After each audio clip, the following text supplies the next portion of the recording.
All right, everybody, welcome to BO Boys for Thursday, September 26th. Fuck it. It's a raw feed. We're doing it live, not in studio. No. Well, you're Clayton. I'm Pat. But not being in studio really threw you off there. You just completely butchered the most important part of the show, which is reminding people who we are. But I that's could be anybody now because I'm virtual. I could be AI. But you are you, and I am me, and we're the BO Boys. And Clayton, we have so many movies coming out this weekend, more than I anticipated before we got on air. I have to say, I was shocked when you reminded me of just the quantity of stuff hitting the cinema this weekend. Well, can I, and this is unprecedented, can I kick off the episode dipping into the mailbag really fast? Because I think this is a very, this is not inappropriate. Fuck it, it's a raw feed. This is a very appropriate missive to read from the great wannabe oh boy Jason. Okay. Says, Hi guys. Hi guys. Just push an F in the virtual chat for you because what a hard weekend to call. Will Beetlejuice stay on top? Will TF1 get a moment to shine? Is there room in the box office for two robot-based kids movies? And if not, which one poaches the other? Or can Beetle, TF, and Wild Robot all do okay since Megalopolis will be leaving all the money on the table? I honestly have no idea what you guys are going to say. This might be one of those hardest episodes yet. Good luck. Want to be oh boy Jason. So he's just mentioning the top dogs too. Right. But he thinks that's going to be a hard call. I mean, we've got a litter of pups underneath that just crawling all over each other for crumbs. I mean, I almost want to start at the bottom. I want to start at the bottom and maybe work our way up because we know Wild Robot, that's the biggie. That's the potential biggie of the newbies. But when we look at these newbies, and then there's Megalopolis, which we got to get to, but then there's like four other ones that I think if we don't give them the time up top, we may never give them the time because we're gonna need to spend so much time on Megalopolis and Wild Robot. This is interesting though, because I'm curious to see what you think is going to be the bottom of the bottom. I have an idea. Okay. I want you to say it first. I think the bottom of the bottom this weekend is the studio that should always be considered at the bottom of the bottom, or at least right now. Lionsgate has another new one. Well, Lionsgate has two new ones because Lionsgate is also releasing Megalopolis, but Lionsgate is putting out something called Bagman this weekend. And to me, that is the dregs. And I just rewatched this trailer. I had seen it in theaters at some point. And it just totally left my mind. I rewatched the trailer right before we got on mic. And you know what this feels like, this Bagman? Do you remember when Tubi first started?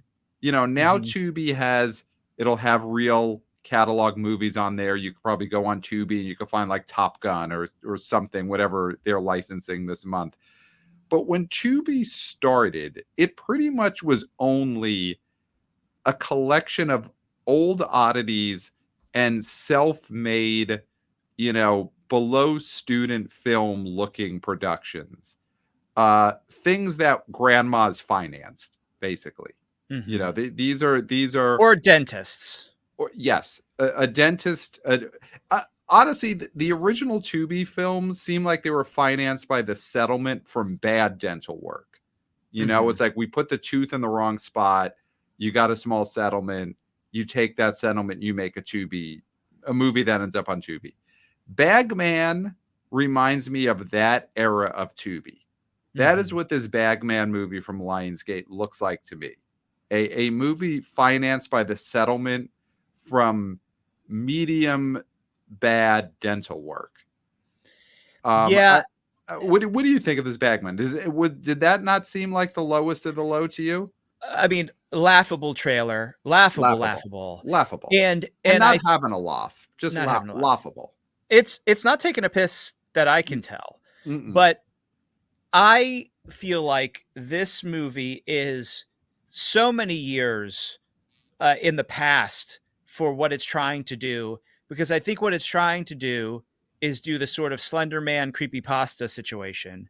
And I know they're Mm, throwing this out as like, this is a thing that is an old wives' tale, like a very, very old sort of myth. right. But it has the feeling of somebody got on the internet, wrote this on a message board, and came up with this half-baked Bagman idea. And I think that this just feels old Hmm. and moldy, and there's no stars to be had. There's no It stars to be had. it is spooky season, but I think the gore heads and the bloodhounds and whatever you want to say and whatever you want to call them, hashtag horror lifestyle, of course, Yeah. they can smell some duty. Yeah. And this is some real duty. Bagman does not have a Wikipedia page, which is, I think we haven't ever mentioned that as something to take into account when you're predicting a movie's opening weekend. But I do think if you're starting from the place of there's no Wikipedia page for your movie before opening weekend, we're looking at a chance of a Playmobil the movie situation. So you couldn't even get a Lionsgate intern to create a Wikipedia on their own time so it can't be traced back to the studio. You can't even prioritize this movie that's released in theaters wide Mm-hmm. to have this unpaid intern type a few words about Bagman. Listen, we know it. There is a limit for what even an unpaid intern could do. And unpaid interns, they could do wonders. You know, we know that firsthand. They have for us. They have for us. But there is a limit, and the amount of movies that Lionsgate is putting into theaters right now. I mean, we're looking at what, 7-8 weeks in a row of Lionsgate stinker after stinker. This unpaid intern cannot create all of these Wikipedia pages. It's just impossible. And Bagman was the one that they deprioritized. I also think there's a possibility this poor soul got banned from creating Wikipedia pages because they had to create too many. They were Wikipedia was like, this can't be true. You're making these movies up. Yeah, they're like, you're making. There's no way a major studio would release this many movies at these budgets with these lack of stars, with these synopsis. Yeah. Like Wikipedia sniffed this out and said, this is impossible. This can't be happening. And this intern can't fight it. How are you going to fight Wikipedia? Right. Well, the intern's already got to move on to making a Wikipedia page for whatever Lionsgate is putting out next week. And I mean, listen, imagine your Wikipedia and this unpaid intern at Lionsgate is trying to create a page and saying that the premise is that someone is telling a parent that there is a monster in the woods who lures children in with candy and sweets and then scares them so much that they lose all of their power, and then he puts them in a bag. That is the premise of this movie, that there's a monster out there who wants to scare kids after luring them with candy and then puts them in a bag. And then the title at the very end, you see the title being zipped up with a zipper. And they want that on Wikipedia. Wikipedia listens to that and says, no, this is not real. And visually, it's not even a cool bag. It's a duffel bag. It's a duffel bag that you find deep, deep in your parents' closet when your bag breaks and you're trying to leave after visiting them for a few days. You can't stand it anymore. You're like, I just broke my bag. Can you just give me anything? Like a trash bag would work. And then your dad says, I got this old bag that I never use. He pulls it out. That's the one that they use for Bagman. Yep. And it's not scary in this context of a movie. It is sort of depressing and sad to carry it around an airport because then you look like, who is this person who cannot afford a bag? Right. But the other thing about this movie too is that there's a monster, but then there's also a doll that we see. Yeah. And I mean, listen, we're no fans of Imaginary. We give Chauncey the business on this all the time. Chauncey the bear, he gets the business. He's outside he's outside the gate with Lila Crocodile trying to bang his way back into Hollywood. We're not letting you back in, Chauncey. Never. But what I will say is that at least Chauncey was an image that you could get behind, and you knew the villain was Chauncey. Mm-hmm. This is a guy with scissors and a bag and a doll. It's so much. It's so much. It's so much. Is he doll man or is he bag man? What is his It's main thing? He's doing too much. He's doing too much. It's too much. Yeah. And is the doll his boss? Does the doll have the bag? And listen, these are not questions that are going to be intriguing enough to go to the movie to have answered. No, We're it's asking confusion. It's not curiosity. It's confusion. Right. Yeah. I don't know if there's a different type of bag that could have saved this movie. You know, I don't know if it's Lionsgate is not going to put out the money to get a Gucci bag, Prada bag. You know, to get a Prada bag, something like that. I would say almost just go plastic bag and have scarier. It's scarier. I mean, to someone who is worried about, you know, climate change, environmental apocalypse, the plastic bag might have been the way to go for Bagman. Oh, have Bagman use this new bag every time he kidnaps a kid. It's horrifying. Why does he need a new one? Why is he need? And he double bags the plastic bags. Wasteful. It's wasteful. Yeah. It's like the fruit stand I go to, which I love them, but so many bags. So many bags. Now, I don't think we can stay on Bagman too much because this thing is an absolute stinker, and I do think it is the dregs quality-wise. But money-wise, I thought you were going to say the Kate Winslet star Lee, only because... Let's see if it has a Wikipedia page. It's a World War II movie, so that is the war IP. That is the war IP. I mean, they're fighting the Nazis. That's something that everybody can get behind. So that is an IP that I think does well, but it is roadside attractions. Mm-hmm. I think, you know, it is Oscar season, but it doesn't feel necessarily very Oscar-y to me. Like it feels like an also ran right now. I don't think we're going to see Winslet get a nom. I think what makes this a unique and intriguing movie to me, and I need you, and you need to just be serious for a second here, because I think we're diametrically opposed to what we saw in this trailer. Okay. Is that this is the first that I know of. Andy Samberg, the great Andy Samberg, who you know from Lonely Island, SNL, the Brooklyn Nine-Nine. I think he would say, if you asked him, he's predominantly a podcaster now. That's probably how he would say. He would say, I'm a podcaster first. I love the medium. Right. Who also acts and writes on the side. Yeah.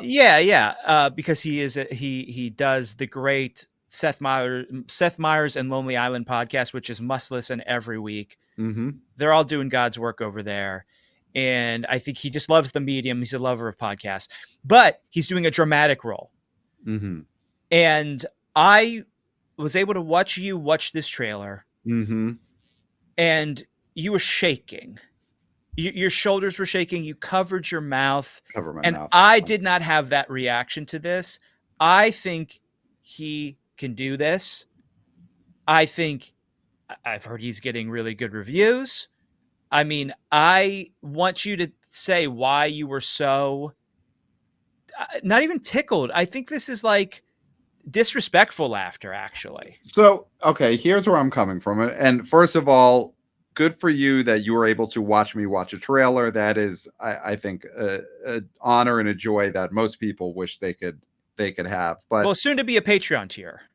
Yes, watch Pat watch a trailer. $84 a month. I think that's coming soon. So I did know he would be in this trailer because I did hear the episode of his podcast, which of course is his main gig, where they talked about how he's in this movie. And then I start watching the trailer, and the trailer's going on for about a minute. And it's Kate Winslet as Lee, a photographer, World War II. She's going through stuff. People aren't nice to her or whatever. And then he pops in. And it caught me by surprise because I had forgotten he would be in this. Okay. And it has somewhat of the effect that a Bob Odenkirk saying, "Hello, my little women," an hour and 20 minutes into Little Women, where just you forget. Or when Bob and David show up in The Post as Yes. newspaper reporters dressed exactly as they would if they were doing a Nixon parody sketch on Mr. Show. So there was the surprise element of this known funny man, this known funny podcaster showing up. And for that moment, it immediately plays to me as this is what the Lonely Island parody trailer of a World War II movie would look like. And I was expecting him and Kate Winslet to then break into a comedy rap. It immediately to me just felt like this is a digital short from Ann Golden era of SNL, and they were going to start rapping about, messing up Hitler's hair or whatever the joke was going to be. Which they would nail it, whatever it is. So yeah, that's not our milieu. So obviously they would parody have come up raps with are not the something Beale Boys. really great and funny. Right. I've actually been listening to the Lonely Island albums recently for some reason, just really getting back into those. Some really great deep cuts on there. Sax Man, one of the funniest songs. Okay. Starring Jack Black, a disgraced movie star at this point. But I was just able to go with it because I think I was thinking when I saw Lee and I saw that this was coming out, I had just heard the episode. So I was prepared. I mean, and when you say he pops up, he doesn't pop up like Andy popping into frame or punching people just before eating. He is integrated into the trailer in a way where you're eased into it. He doesn't pop up. You're eased into it too much. I think this needed to be him immediately. Him coming into the trailer for the first time a minute in is too much of a surprise. Even though when I pressed play on that trailer, I knew he would be in it. But then the next minute made me forget. And here's the thing, this movie, this Lee, does have the sheen of a made for, not even quality wise, but it has that feel of a made for TV movie or a 90s Merchant Ivory movie. And those are two different things. Well, they're two different things, but said. No, they're two different things. Production value, but there's like just a feel of that type of movie, like a movie you would find on PBS. And yeah, I get that. I don't think Andy Samberg is a bad actor. I think he's been good in Palm Springs. He's definitely a fine actor. He could be he could end up getting an uncut gem someday, and like Sandler. Mm-hmm. But if he doesn't want to be a podcaster, which it seems that's what he was. I mean, right. it's feeling, it's feeling like this is a Kevin Smith trajectory where it's just going to be a ton of Andy Samberg podcasts because he loves him so much. Right. But I think for a comedian, that is the hardest nut to crack when you're making the turn to drama, is being in a serious period piece. Mm-hmm. Again, Bob Odenkirk, great actor, Better Call Saul, Breaking Bad. He's got the chops. But when you see them in a period piece, your mind goes right to the sketch version that they would have done. It's Andy Samberg contemporary drama, great. But when he shows up sitting in a chair dressed in like a military uniform, I immediately am waiting for him to start rapping. Like I get that in the way too, because they became so big on SNL, and those digital shorts became such a thing to be a part of, that somebody as prestigious as Kate Winslet would have shown up in one. Yes. And would have asked to be in one. Yes. And would have loved and would have done whatever they asked her to do because they trusted in their comedy talents, which are unmatched. So I do get that. Yeah. I just think that, like, remember when Ted Danson showed up in Saving Private Ryan? And he was a guy who had done, he had been in movies, but they were mostly comedy movies, some dramedy movies. He was in sort of that post Cheers, Inc., then Becker run where you're like, this is a sitcom guy. He shows up in Saving Private Ryan, and I did snicker. Like I did Okay. laugh, right? But now when I watch Saving Private Ryan, I don't blink an eye. I don't think of that as a humorous thing. So I think time is also going to be good to this movie in the sense that I think if in a few years you'll watch this movie and not have this reaction, and you'll watch this trailer and not have this reaction. I think if there's 10 years of Andy Samberg, again, in between podcasts, if he does dramatic movies and then becomes known as a podcaster / dramatic actor, and then I catch Lee on whatever the future of streaming services is 10 years from now, I'm just like, I'm blinking or I'm staring up at a ceiling, and then I'm experiencing, let me experience Lee from 2024. Then I won't snicker because I would have had that, that history of him as a dramatic actor / podcaster to get me ready for it. I was not ready for it in this trailer. Okay. And it threw me off. And yes, it really does just feel like this is Kate Winslet guesting at a Lonely Island World War II parody song. And the photographer element, you could totally see that being part of the song, that she's taken good pictures and then he's just, taking pictures of his feet or whatever. Again, we don't write comedy raps, but they would come up with something there. I just want to put on record that I never snickered. And I was immediately on the right side of history here. Okay. Yeah, it's going to take me some time. And you know what? I'll give you grace. I'll give you grace. Thank you. I'll give you grace. But in saying that, I have always been right. And that's, I think, more important. But what I'm doing here is I am seeing it from the point of view, I think, of what most audiences will see. I mean, hashtag Clayton was right, but hashtag Clayton was wrong, because I think you're not seeing it the way that audiences are going to see this trailer. Do you really think audiences are going to watch this lead trailer and they're going to say, wow, this is a big Oscar movie with two stars who both should be in this movie? No, you should always have an opinion that never ages poorly. We're predicting this weekend, in the time that this weekend exists. I'm thinking about my legacy. Okay. Well, you know what? I think about our listeners and what they're expecting out of this episode, and they're expecting us to react in the context of this time. And so I snickered.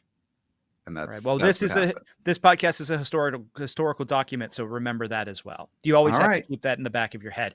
Now, Lee, although saying all that, I think this will make no money because it is not being I only heard about it on a comedy podcast.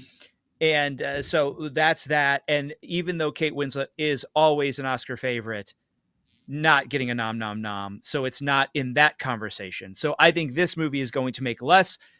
Definitely less than Bagman, only because this is spooky season. And so one note on Lee, just because I think this tells you how little promotion this movie's getting, how little is behind it.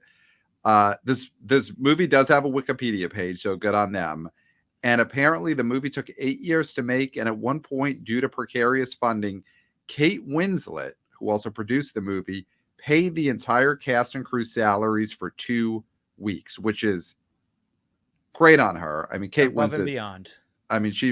She's a mensch, but that does not bode well for any movie when the star of the movie has to pay the entire salary of everyone on the movie for 2 weeks.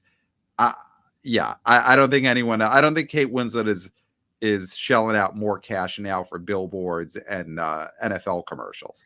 Do you think Andy Samberg saved that 2 weeks of salary and put it in a separate bank account and has that under Kate Winslet's money?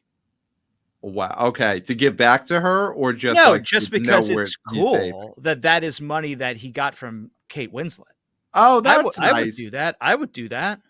Yeah, that would be nice. Could you name bank accounts in the bank? Like, did they You let can you name just it give it a in your nickname? app. Yes, I think then he did do that because I think that's fun, Yeah. and you've got it. If Kate Winslet pays your salary for 2 weeks, you've got to set that aside to look at it.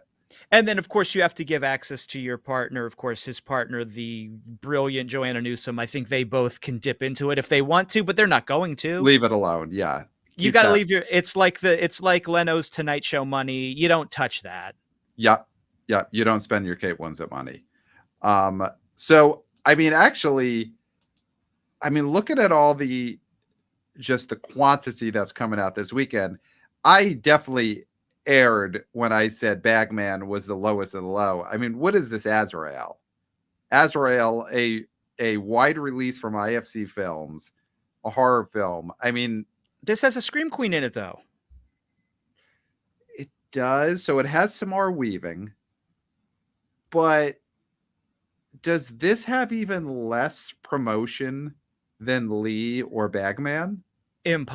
That's so impossible to call because nobody has any promotion.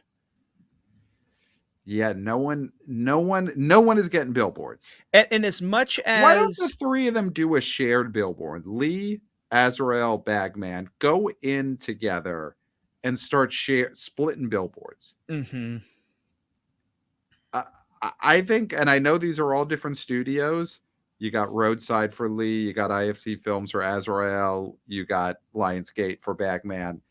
This is a situation where the three of them should have pulled their resources together and be like, let's do one NFL commercial together, one billboard in downtown LA, one billboard in Times Square, and we split a bunch of radio spots in the Midwest. Yeah, do a Barbenheimer, a three-way Barbenheimer, right?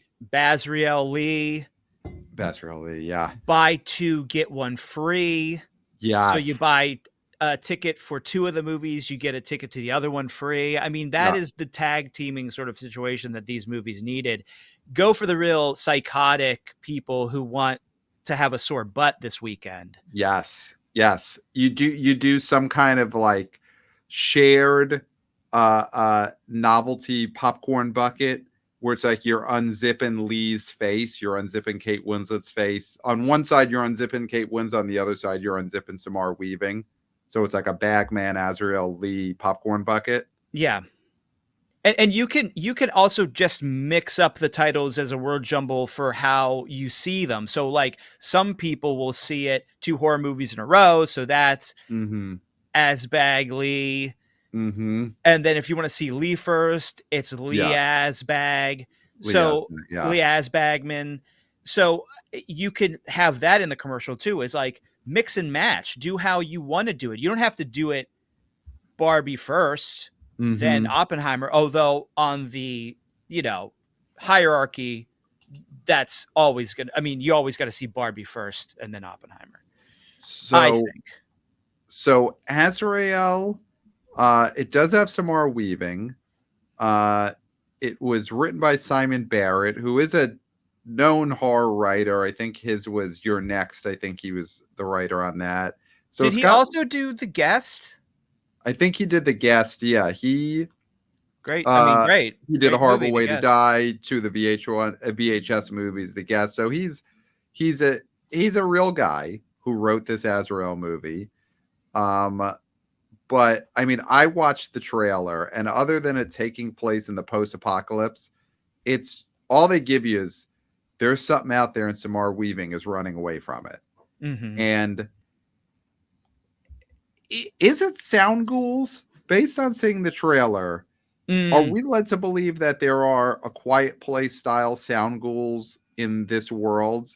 Because they're banging pots and pans, and I know that which I will say now, again, not to be glib, but IFC releasing in the theaters, banging pots and pans, it makes me worried about a new variable. A new variant,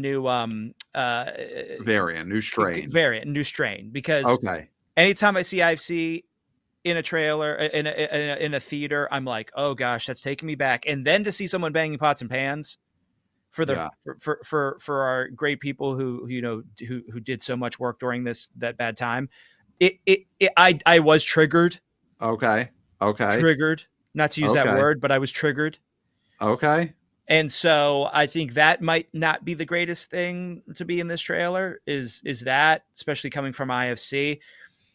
I think, I'm not a guy who wants a trailer to give things away, but also this is such a vague trailer and nothing seems +1 enough to me, even Right. though I really like Samara Weaving, to make me see this.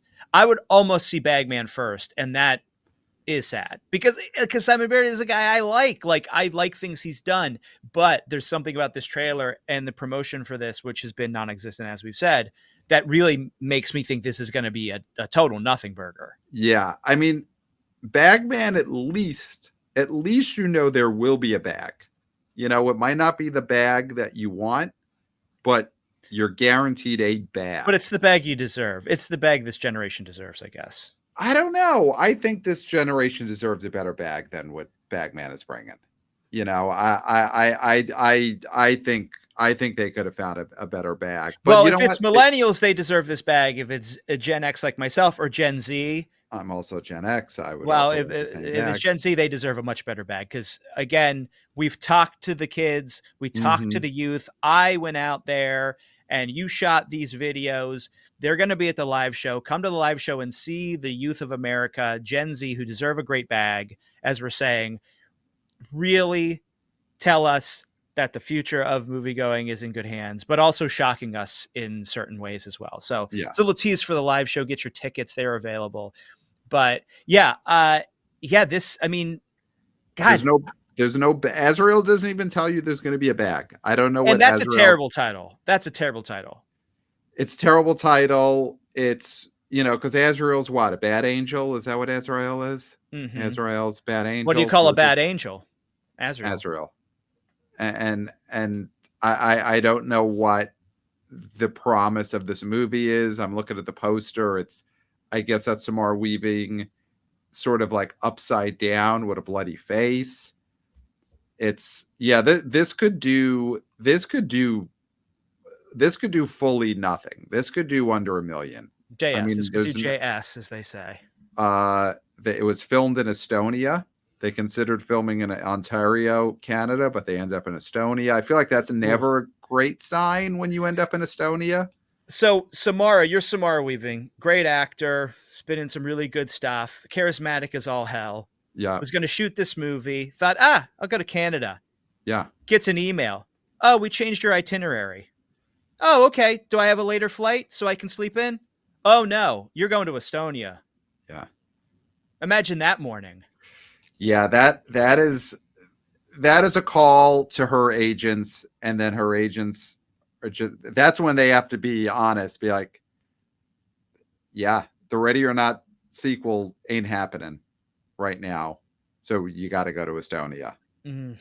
You got to go to Estonia. Though I think now the Ready or Not sequel, was it announced recently, or is that one of those movies that they constantly tease? I feel like that's one of those movies. Every time anyone from that movie is at a Comic-Con or some kind of signing, they always tease Ready or Not 2. So that's like Radio Silence's Mallrats 2. Yes. I feel like Ready or Not 2 might have to be like a crowdfunding situation, but God, that might be another Estonia visit for Samara Weaving. Mm-hmm. Yeah, so there's so many bad signs with Azrael, the Estonia thing being part of it. So far we have had a movie that didn't have a Wikipedia page in Bagman. We had a movie that was filmed in Estonia, and we have a period piece drama that Andy Samberg pops up in the middle of the trailer. This is some rough going so far. Let's see, is it going to get better? Do we mention My Old Ass Going Wide? My Old Ass goes wide this weekend. It's made, let's see, domestically. So My Old Ass, of course, is not a body switch movie. It is Aubrey Plaza in what looks like a coming of age comedy where a young woman trips on some drugs and then has a vision of herself in the future, and herself in the future is Aubrey Plaza. Okay. So it's at $500,000 domestically now, opened on the 13th in Okay. 7 theaters. It then went wider to 33 theaters the next weekend. And so it's now at $500,000. So this Okay. seems to be a platforming situation, which we have said does not work anymore. Yeah, I mean the thing is, a movie like My Old Ass, you're putting My Old Ass wide immediately. You're starting by going big My Old Ass. I mean, I don't understand the question. I'm sorry. I'm saying you thought then My Old Ass should have been huge immediately. Oh, yes. My Old You don't Ass call should My Old have Ass come small. out of the gate big. Okay. I don't know. I go back and forth, but I don't hate My Old Ass starting small and getting bigger and bigger. Mm-hmm. But you just want My Old Ass to be just Just big show us, immediately. just show us what you got. Just show us Immediately. what you got. Be bold about it. Be like, this is My Old Ass. Who wants to see it? Okay. Don't only allow a few people in select cities to see My Old Ass. Okay. Everyone should see it right from the start. Yeah. Yeah. Just put My Old Ass just There's no in front of everyone. Are they ashamed of My Old Ass? Is this because if you're only showing 7 people and then being like, okay, well maybe then 33, theaters will want to see it. But there's And something by to tease 7 people, I mean 7 theaters, obviously. Theaters are people tax-wise. We know this. Yeah. Yeah. I don't know. There's something to teasing people with My Old Ass, and you We're tease way them with My past Old that. Ass. This is IG. We live in the IG Mm-hmm. OnlyFans world. Mm-hmm. Show My Old Ass to everyone Mm-hmm. immediately. Get it out there. You can't be Well, coy. There's nothing about being coy anymore. We're not a society of coyness. We're a society of check this out. My Old Ass. here, I mean, I'll go back to us filming a few weeks ago, Man on the Street, for the huge BO Boys live tour, and we talked to some youngsters who were just some of the best people we met were these two that told us how they had just saw a preview screening of My Old Ass like the day before and loved it, So and excited. so excited, loved the movie, couldn't wait for other people to see it. And I guess you are right, because that excitement that they had 3 weeks ago, there was nowhere to put it, because very few people were able to see My Old Ass in the aftermath of those first few screenings. And those youngsters probably told their friends. They're tweeting about it, or not tweeting about it. They're TikToking about it. They're IGing about it. They're Snapchatting about it. They're Snapchatting about it. They're on They're Twitch. touting it. Twitching about Yep. it. They're twitching Yep. about it. They're making vines. And then all their friends, they see these vines, they see these touts, they see these Snapchats about My Old Ass, how great it was, and they can't go see it. So you know what? Yeah, I guess My Old Ass should have been big opening weekend, Wait, because if the young people liked it, then they should have been able to see it. how did they see Snapchats? I thought Snapchats disappeared. Well, yeah, I gotta let you know. Oh boy. Yeah. Off mic, I'm gonna have to tell you some stuff. But I would say these young people were NYU students and saw a preview through NYU. And so they were even in a more exclusive, which I think is fine. Give these emerging coastal elites the ability to see this movie first, tell their friends when it goes wide that weekend or the next weekend. That's the play. Yeah. So My Old Ass should have already gone wide. I mean, we'll see though.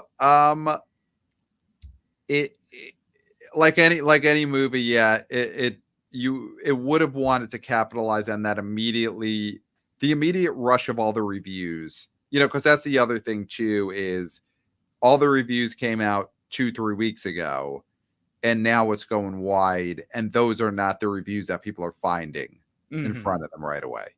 So, yeah, we'll see. I would love for this to do well. I mean, Aubrey Plaza is always a fun presence on screen. Emily the Criminal was great. And great.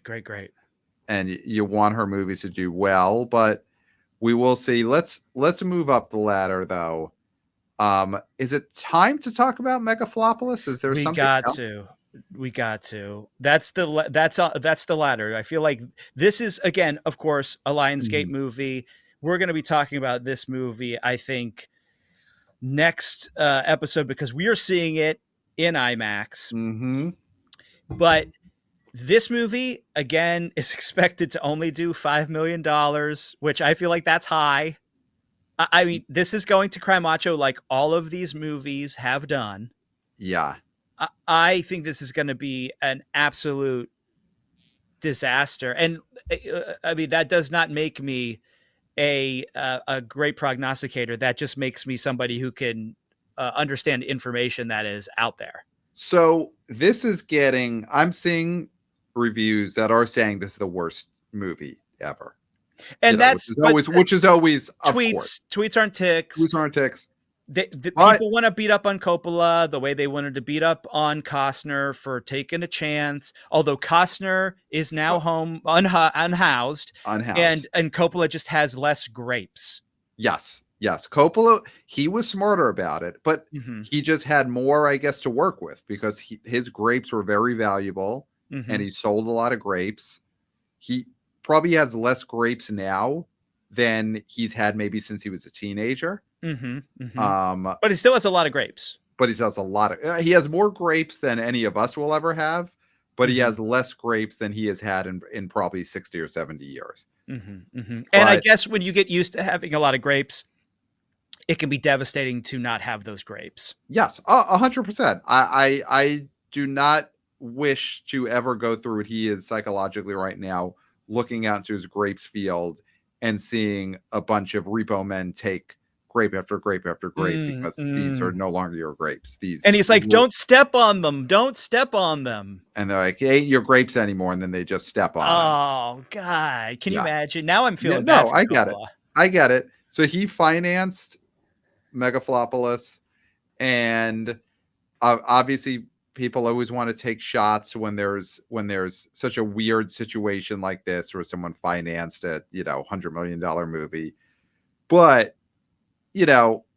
we watched this trailer, and it does look like a very high possibility that we're going into this knowing there's a high chance this movie will be terrible.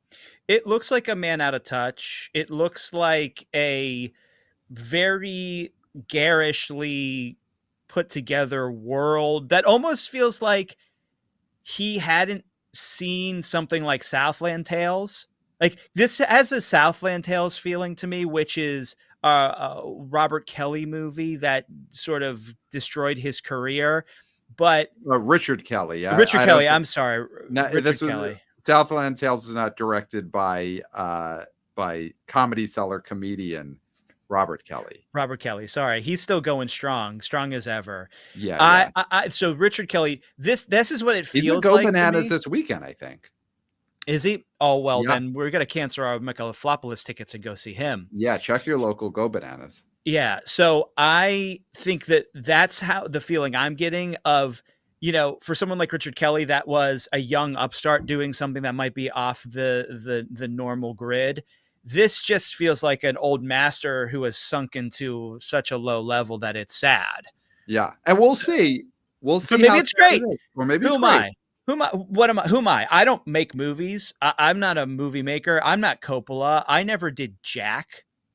You literally or figuratively. Yeah.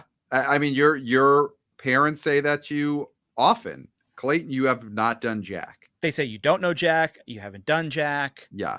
Yeah. Let's go. Let's watch Jack. It's one of my favorite movies. Jack, of course. Yeah. And then they say you directed, and they're like, Francis Ford Coppola. He's done jack. And then I feel shame. I feel Yeah. nothing but shame.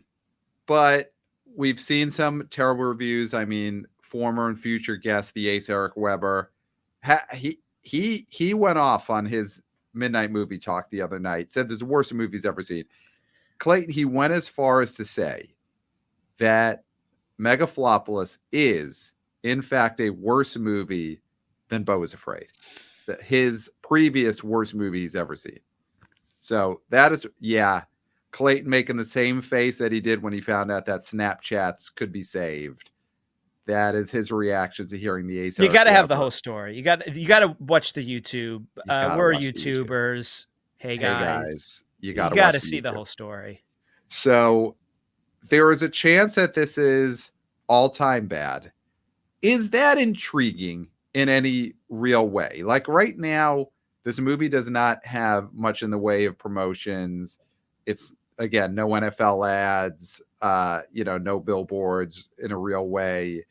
So is there intrigue behind, hey, this might be the most bananas, terrible thing out there in years? Or is that fake and no one goes to a movie because of that? I see. It's a different time. Back in my day, Gen X, you didn't have as many options to see things, and so you were going to see something that was terrible because you knew it was terrible to have a laugh, but also because you had seen everything else at that point. When something like Plan 9 from outer space would go to a theater near you, you would say, I have to see this. Is the worst thing that people say it's the worst thing ever. Like it's, and I might never get to see the worst thing ever. Now you have access to the worst things ever all the time. Yes. Like Plan 9 is on Plex and Tubi and Amazon Prime and any streamer you want. Cause I do think it's in the what is that when you can just use it and it doesn't matter what it is. That thing it's in public domain. It's in public domain. Public domain. It might not be, but it basically is public domain in the sense that it's on every crappy streamer you can find. Right. And the BO boys can remake Plan 9 from outer space if we wanted to. Absolutely. Yeah. So that I think takes away the novelty of anything so bad that you must see it. Because everybody's trying to catch up on great things they haven't seen. Right. And so we didn't have that ability when we were younger. We had seen all the great things. And then we just were like, I guess I'll watch a Gilligan's Island now because I've seen every episode of Seinfeld that exists in real time. Right. So you and listen, we're not the classic TV boys, huh? We're the BO boys. But you didn't start watching your first Gilligan's Island until after you had seen the entire run of Seinfeld, which ended in 1997? No, but it's like if I'd seen a Gilligan's, I guess that's, the timelines don't really catch up. But I mean, what I'm saying is that in 1992, there was only so many seasons of Seinfeld, and I'd watched them the night they came out. So I couldn't just then rewatch all the Seinfelds because they weren't available. They weren't in syndication yet. So then I had to watch a Gilligan's Island. Does that make sense? I get it. So you're saying Megalopolis is the modern day Gilligan's Island, which God knows by the time we end up watching this movie, that might be exactly what Francis Ford Coppola is saying with this film. This. The tagline for this movie is a fable.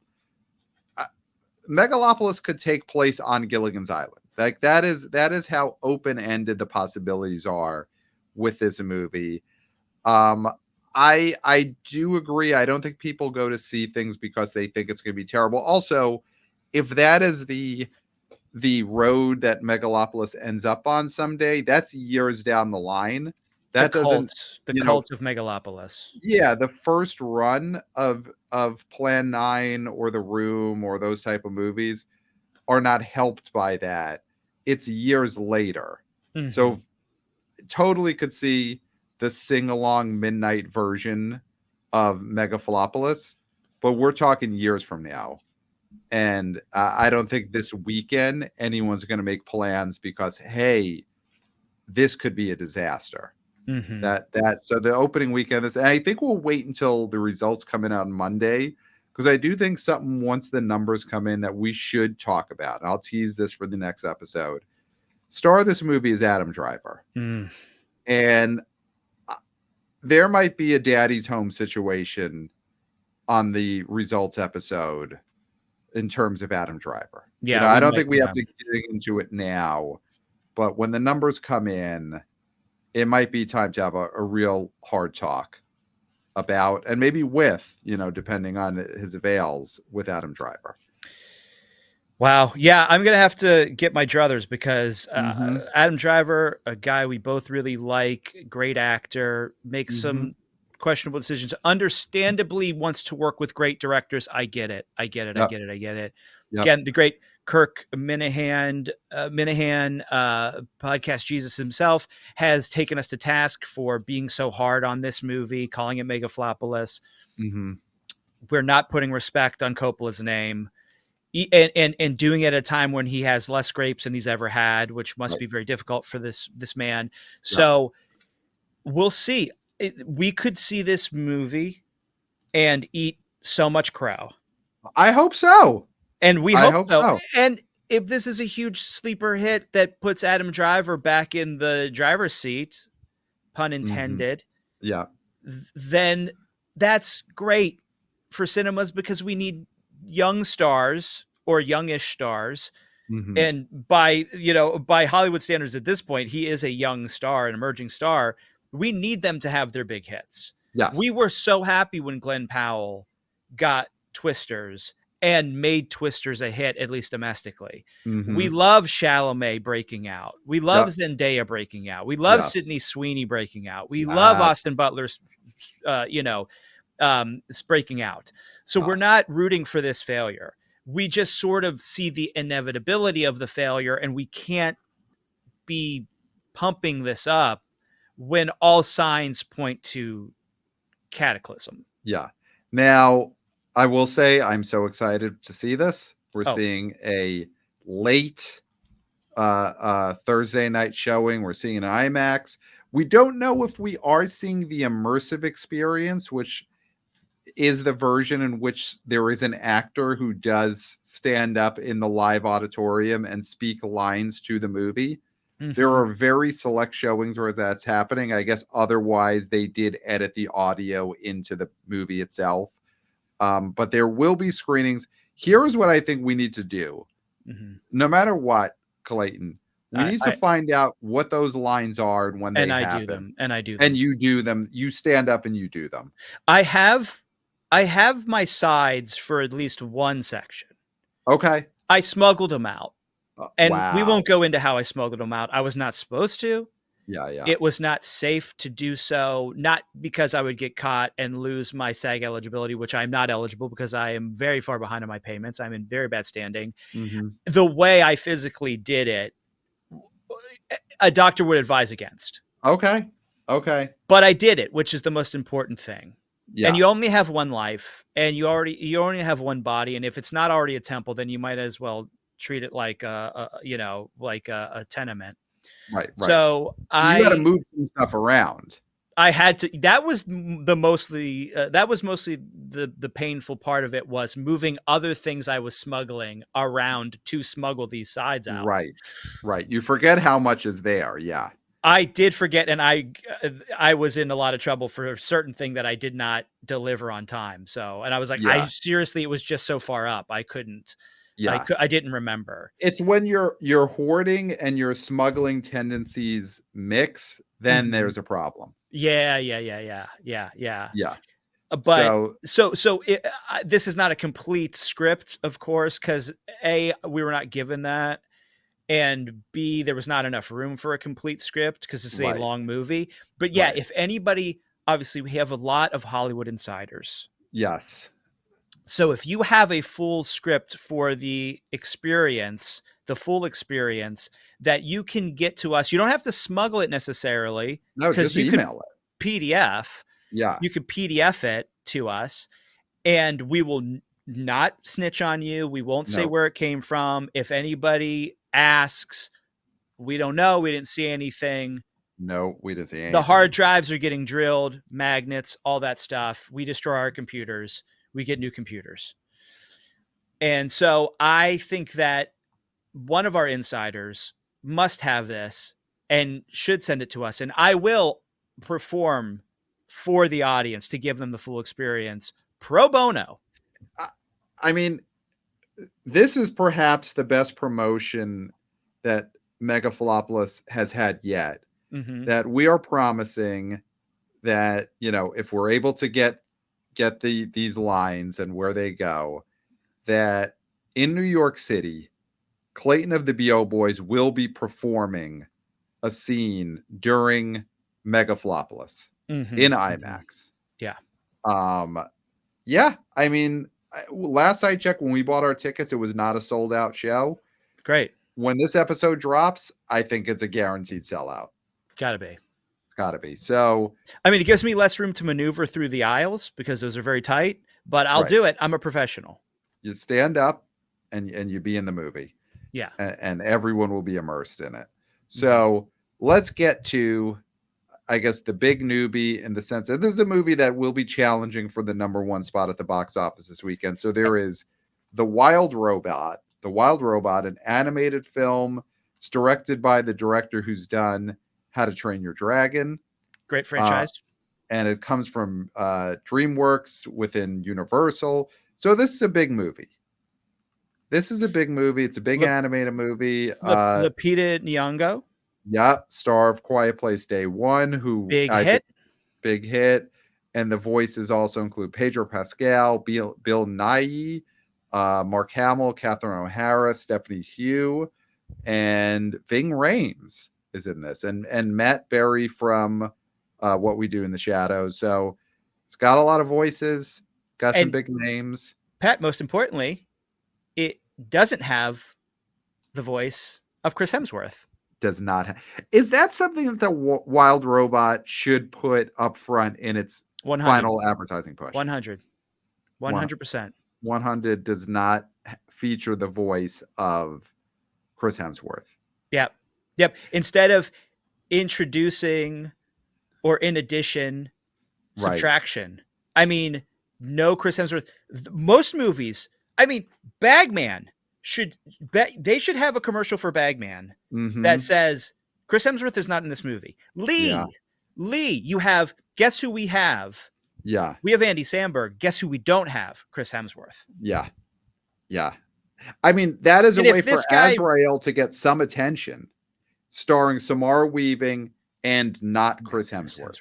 And you know, if Chris Hemsworth actually had a sense of humor like everybody says he does, he's the funniest guy on the planet, he would do commercials like that. He would. I mean, that is a possible lucrative career path for Chris Hemsworth, is to start doing commercials where he says direct to camera, I am not in Bagman. I am not doing a voice of Wild Robot. Enjoy the trailer for Wild Robot, which will never feature my voice at all. Absolutely. Go on these press tours for these other movies and be like, I just want everybody to know I'm not in this. Yeah.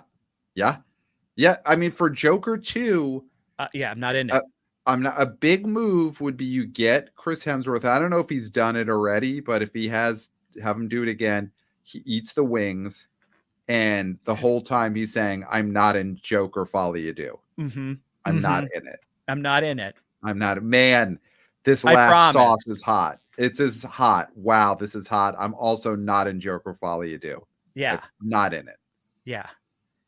I mean, that I think that would be great for theaters. Yeah. And it'd be great to get him back on top. Not something we're wishing for, but, you know, it would work that way. I do think it would ingratiate him to more people as long as he never actually got into another movie. Like, that's the thing, is like doing that might make people believe that they want to see him again. And that is maybe the path we don't want to go down. So maybe he should just stay away. Maybe he should just be an influencer. I mean, he has a workout app. Just be an influencer. Get an Yeah, yeah, OnlyFans, Chris Hemsworth. You know how much money this guy would make on OnlyFans? yeah. Or get to construction. You can make a lot of money, union job. You get a pension when you retire. Hard You, work. At the end of yeah, the day, you're tired. exactly. That might be the road. If he doesn't go down the path of promoting that he's not in movies, then yeah, I think some kind of union labor job with a pension might be the way to go for Chris Hemsworth. But he is in Transformers 1. He's not in the Wild Robot. We haven't talked directly about this Wild Robot, and here's what I'm going to propose. Do we really need to talk much about the Wild Robot until we get the results for the next episode? No, because I knew exactly you were going there, and Yeah. I agree is that this is a movie that is probably going to be number one, or we'll talk about it. We'll Let's see. get into it. Yeah. But we will talk about it because it's going to be in the top 5, where some of these other movies may not be. Oh, some of these other movies may not.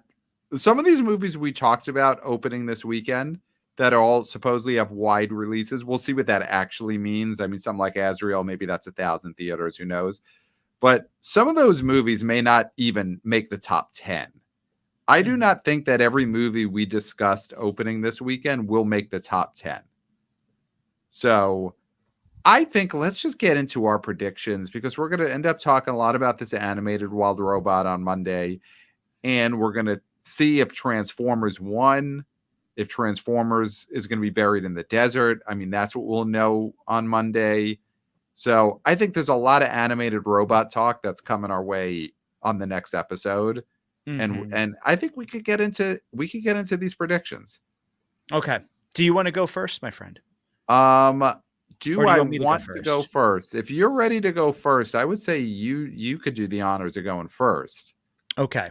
I am hesitant to do this because we did it last weekend. I know. And I think we both said slam doink.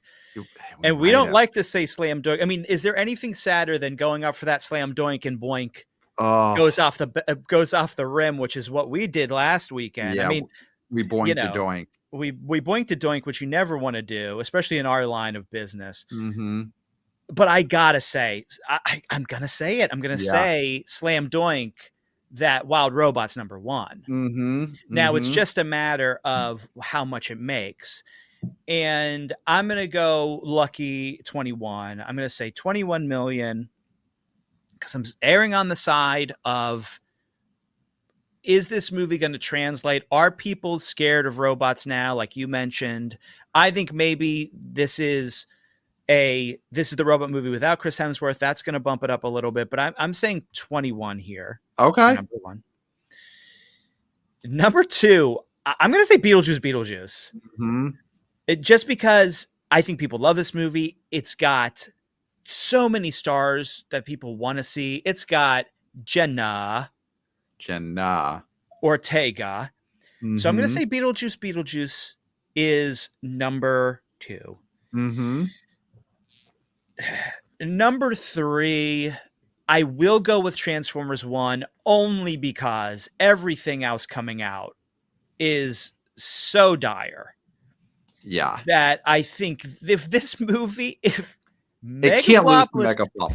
Yeah. If it loses to Bagman, if it loses to Lee, if it loses to Azrael, if it loses to My Old Ass, right, which I'm not ashamed of, I would look at My Old Ass. I would go watch My Old Ass. But I think Transformers 1 is going to be number 3.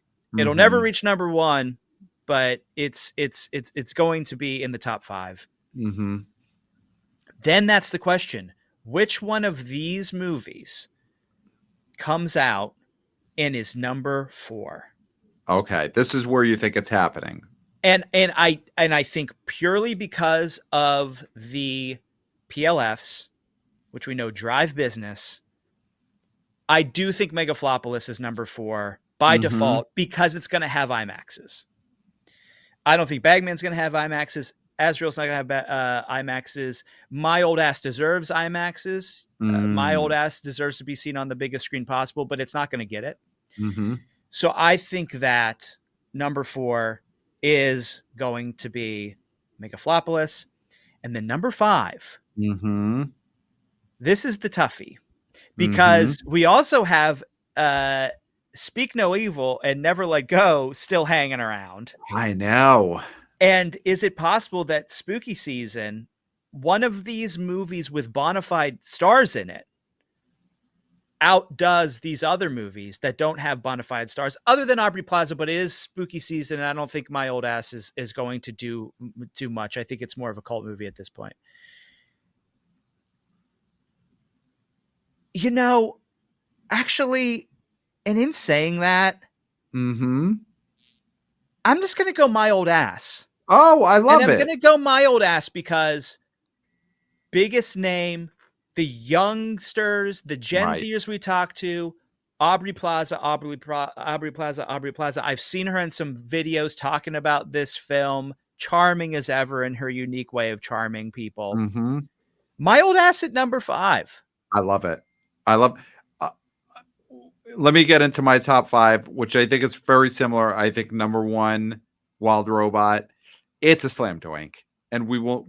We can't boink another doink. Okay, because if we As, both double boink a slam doink, at our age too, it's one thing to boink a doink when you're in your 20s, but you boink a doink in your, where we are, and you feel it. And of course, we're, we're still at our peak, but you don't want to boink a doink. So number 1, Wild Robot, slam doink.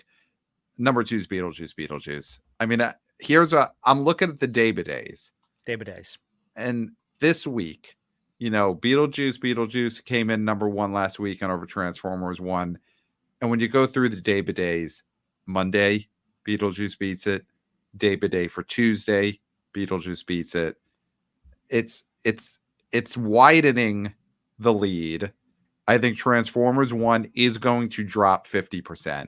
I do not think it's going to have some kind of great hold. Agreed. And then, so that way, I think Beetlejuice makes somewhere in the mid-teens, like 15 million, and Transformers 1 does 12 million, maybe 13. So that's number 3. Number 4, I think it will be Speak No Evil number 4 and Megalopolis number 5. I think Megalopolis is making like 3 million this weekend. Oh, wow. But that means Speak No Evil is going to hold like gangbusters. I think it's gonna make 4 million. I mean, it made 5.7 though last weekend in its second weekend. So you think this thing is going to drop in the teens or 20s? I'm gonna go with that. I think Megalopolis is gonna be 5.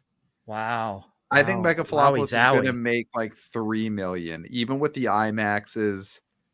I just don't see anyone at all seeing this on like a Saturday afternoon or a Sunday afternoon. I don't see it. I don't think it's out of the realm of possibility that My Old Ass beats Megalopolis. Okay. I think that is possible. I'm going to throw this last thing out. Between Bagman and Azrael, what comes in higher? I mean, I guess it's the screen count, which we don't know. Yeah. We'll probably decide it, but Bagman has no Wikipedia page. It's got to be Azrael. It's got to be Azrael because of the lack of Wikipedia. But then I think they both get beat by The Substance in weekend 2. That's very possible too. We do have The Substance rolling around. I mean, last weekend The Substance came in number 6. Here is something that could happen. I mean, I haven't heard it, but is there any chance The Substance adds some theaters this weekend? It was at 1,900. 3.2. I mean, that's pretty high. Yeah, and you have so many new movies coming out this weekend. It's going to be such a clamor to get any screening rooms. Could you imagine? Just last thought for this weekend. Could you imagine the state of some of these screening rooms this weekend that are going to be showing Bagman and Azrael? Well, and Lee. And even you, Lee. I think that one of these movies could go full on Armageddon time. It could be Armageddon time for Bagman Yeah. or Azrael or Lee. Lee, more likely that's okay to go Armageddon time, because obviously Armageddon time, that was a movie that made 800,000, but it was a play for an Oscar. So it's okay if it's Armageddon time for Lee, I'm okay with that. But Bagman or Azrael, I mean, it could be Armageddon time for all of them. So this could be, all these movies could make under $1 million. 100%. Yeah, this is some rough stuff. Email us, theboboyspodcast@gmail.com. If you end up, whether you see the movie or you're just walking around, trying to get a scoop, if you see the state of some of these Azrael and Bagman and Lee screening rooms, pop your little head in. Yeah, pop your head in. Are Take there a pic. dangling light bulbs? Are there, just wild animals running around? Do the seats have metal shards sticking out of them? I mean, I think those are all possibilities for the screening rooms that are going to be showing Azrael this weekend. Oh, I mean, we've talked about this with Lionsgate movies, and that's not a Lionsgate movie, but obviously Bagman is, that how bad Lionsgate is being to theaters are going to make janitor's closet screening rooms for these Lionsgate movies, just to reach the threshold that they contractually had to show in a certain amount of rooms. So you could possibly see Bagman in a janitor's closet, sitting on a overturned bucket, watching someone's laptop. Yep. And not a laptop connected to any kind of screen. You're watching the laptop and you're just hearing it through the internal built-in laptop speakers. Yeah. Unless you brought your Bluetooth speaker with you, you are hearing tinny audio through laptop speakers. Yeah. So email us, theboboyspodcast@gmail.com. Of course, follow us on social media @theboboyspod, on TikTok, on Twitter X, and Clayton on Instagram. It has happened. It is so. You can now, we'll put the link in the show notes. You can now subscribe, follow. Follow is what you do on Instagram. You can now follow the BO Boys the BO Boys Pod on IG. Videos will be there. So if you are not of the TikTok age demo and you're staying away from Twitter X, now you got Instagram, and you can get all the vertical clips. Wannabe O Senior, intern Christopher, killing it with the vertical videos across now 3 different social media platforms. So that's huge. As promised, we delivered. Of course, 5 stars on Apple Podcasts. We're YouTubers. Hey, guys. So, of course, subscribe, watch the show in full on YouTube, live tour, links in the show notes. Tickets are moving. These New York and LA shows are getting hot. Of course, Boston is. We got an email just real quick, Clayton. I just gotta say this quick. We got an email. This is important. From Wannabe O Boy Chris. He says, "Hey, BO Boys, I'm writing to you about your upcoming U.S. fall tour." I do like that he says U.S. because international is a possibility someday. So he says, "I'm writing your upcoming U.S. fall tour. Are you allowing us to record our own tapes and trade tapes of the live shows a la Fish and Grateful Dead have with their fans?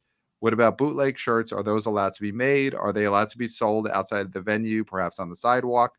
Are you encouraging a lot scene for these shows? I know Boston will be rowdy, so we will be ready to go hours before showtime. Any guidance for all of us would be appreciated. Wannabe O Boy Chris." That is what's going on. That is the mindset for these live shows. It is now a full-on festival event. Well, we have called them shows because that is sort of what the venues want to be pitched. They want to know it's a show.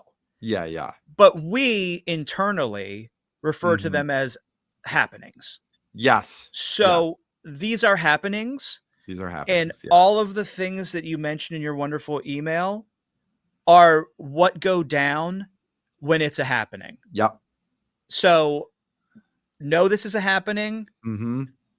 and you can just do what you're Act going to accordingly. do. Mm-hmm. Act accordingly. Thank Act you. accordingly. It You is knew a exactly happening. where I was going to go. Yeah. Act accordingly as you would at a happening.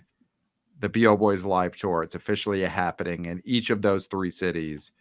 And who knows, 2025, maybe it's an international happening. We will see. But Yeah. yeah. And do eat the red licorice. Do eat the red licorice. It is, my God, bootleg shirts. I want to see some bootleg shirts out there. I mean, there are a Throw them on lot of, stage. yes. If you make bootleg shirts, Mm-hmm. throw one on stage. Yeah. We'll And hold it up. we'll hold it up. We'll hold Maybe it I'll up. pop it on. I might pop it on. I know you're going to be dressed to the nines. Oh yeah. Yeah, it is it's going to be a happening. So yeah, I don't love the fish reference. But you know, I mean, as sure. someone who saw the Dead at the Sphere, well, Dead and Co. Mm-hmm. You know, R.I.P. Jerry, of course. I, you know, I think if Fish was half as good as that, then I got to put some respect on Fish's name. Okay. But yeah, just this is going to be huge. So of course, get your tickets to the live tour, links in the show notes.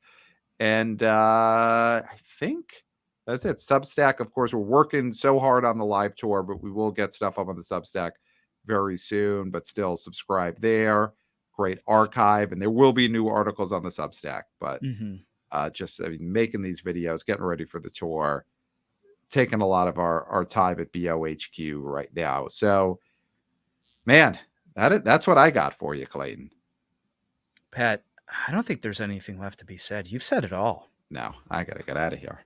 Well, except for until next time. We'll smell you at the box office.